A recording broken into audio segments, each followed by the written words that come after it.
नमस्कार, मी शिवांजली मुंगसे। माझ्या YouTube channel मध्ये तुमच्या सगळ्यांचं खूप खूप स्वागत आहे।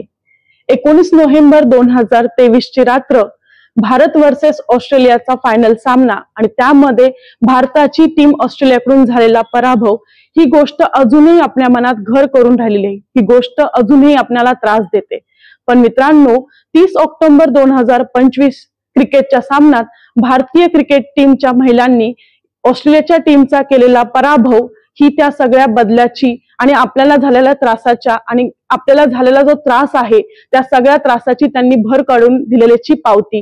हे सगळं पाहून आपल्या मनाला फार आनंद झाला, आपल्या मनाला फार छान फील झालं आणि त्यासाठी मी टीम इंडियाच्या ज्या महिला आहेत त्या सगळ्यांचं विशेष कौतुक करते। त्या सगळ्यांचं विशेष कौतुक करताना कारण की 7 वेळा विश्वविजेता असलेल्या ऑस्ट्रेलिया सारख्या बलाढ्य अशा टीमचा पराभव करणं ही काही सोपी गोष्ट नव्हती, पण ही अशक्य अशी गोष्ट शक्य करून दाखवली ती आपल्या टीम इंडियाच्या महिलांनी।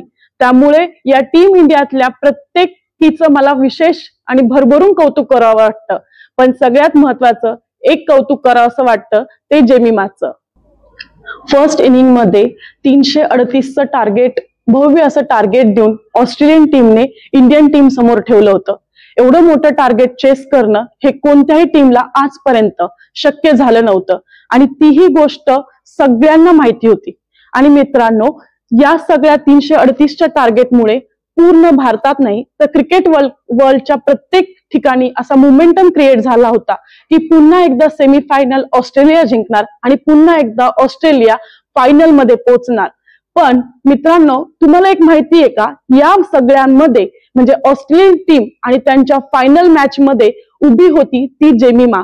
स्वतःवर असलेला आत्मविश्वास आणि स्वतःवर असलेला पूर्ण विश्वास तिने या मॅच मध्ये दाखवून दिला आणि ऑस्ट्रेलियन टीम समोर ती मोठ्या आत्मविश्वासाने उभी होती। शेफाली, स्मृती मंदाना यांच्याकडून आपल्या पूर्ण भारतीयांना अपेक्षा होती, पण या दोघीही पटापट आउट झाल्या। त्यानंतर जेमिमाला साथ दिली ती आपल्या कॅप्टन कौरने। 89 रनांची सुंदर खेळी खेळत आपली कॅप्टन कौर आउट झाली, पण त्यानंतरही न डगमगता, स्वतःवरचा विश्वास न ढळता जेमिमा ही ग्राउंडवर उभी राहिली आणि या सगळ्या प्रवासात दीप्ती, रुचा, अमरजीतने जेमिमाला पूर्ण साथ दिली, कारण त्या तिघींना माहिती होतं की ग्राउंडवर उभी आहे ती जेमिमा। या तिघींनी रनांचा मारा सुरू केला कारण त्यांना विश्वास होता ते जेमिमावर।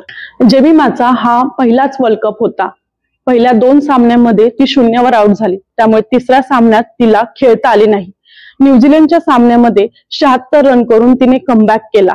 एवढी मोठी ऑस्ट्रेलियन टीम समोर असताना, 338चे टार्गेट असताना, भारतीयांचे अपेक्षांचे ओझे असताना, एवढ्या मोठ्या मॅचचे प्रेशर असताना, 48 ओव्हर नॉनस्टॉप खेळून शरीर थकलेले असताना या सगळ्या आव्हानांचा सामना करत ती सगळ्यांना पुरून उरली। कारण की अर्धशतक, शतक, 127 रनांचा टप्पा तिने पार केलेला आहे। 127 रन तिने टीम इंडियासाठी केलेले आहे। अर्धशतक होऊन, शतक होऊन तिने ग्राउंडवर कोणतेही सेलिब्रेशन केले नाही, कारण तिच्या मनात एकच उद्देश आणि एकच ध्येय होता की कोणत्याही परिस्थितीत भारतीय टीमला फायनल मध्ये पोहोचवून कित्येक अपयशांचे ओझे पचवून होणाऱ्या एन्झायटीचा सामना करत क्रिकेटच्या इतिहासात लक्षात ठेवली जाणारी इनिंग ती खेळली। अशा या जेमिमाच्या आत्मविश्वासूपणाला, तिच्या धाडसी वृत्तीला माझा सलाम। तिच्या जिद्दीला, तिच्या धाडसी वृत्तीला आणि आत्मविश्वासूपणाला माझा सलाम। क्रिकेट टीमच्या प्रत्येकीला जिने हा आपला आनंद सेलिब्रेट करण्याची संधी दिली त्या प्रत्येकींचे खूप खूप कौतुक आणि खूप खूप आभार। त्या प्रत्येकीच्या जिद्दीला खूप खूप सलाम। उद्या Bharat versus south Africa final match होणार आहे। त्या सगळ्यांना आपणा सर्वांकडून उद्या होणाऱ्या मॅच साठी खूप खूप खूप शुभेच्छा। मला एवढंच म्हणावंसं वाटतं, या महिलांच्या या ज्या गोष्टी त्यांनी करून घेतल्यात, ज्या गोष्टी त्यांनी केल्यात, त्यासाठी एकच वाक्य म्हणावंसं वाटतं की मारी छोरिया क्या छोरो से कम है क्या। आणि मला वाटतं ही गोष्ट उद्या त्या पुन्हा सिद्ध करून दाखवतील। जो सपोर्ट तुम्ही मेन्स क्रिकेट टीमला देता, मला आशा आहे की उद्या तोच सपोर्ट तुम्ही आपल्या वुमन्स क्रिकेट टीमला देसाल।